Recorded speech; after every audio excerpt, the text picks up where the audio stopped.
ఏం ఆలోచిస్తున్నావు? ఓ కాఫీ తాగినా ఏం ఆలోచిస్తున్నా అంటే స్నానం అయింది, నీట్నెస్ అయిపోయింది. 6 గంటల వరకు కాఫీ కావాలి నాకు.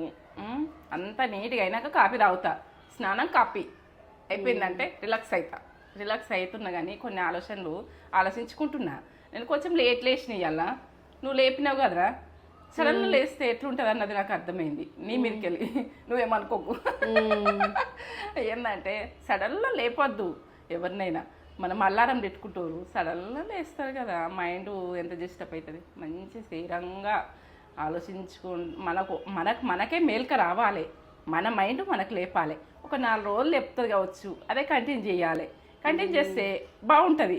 ఎందుకంటే ఆ రకంగా లేచేది చూడుర్రి. ఫోన్ కాక మన మైండ్ లేపేటట్టుంది. మనము అప్పుడు మంచి థింకింగ్ వస్తుంది. మనం లేస్తే కూడా లేవంగానే ఫోన్లు చూసుడు, ఇవి చూసుడు అవి పెట్టద్దు. ఎందుకంటే మంచి థింకింగ్తో లేవుర్రి.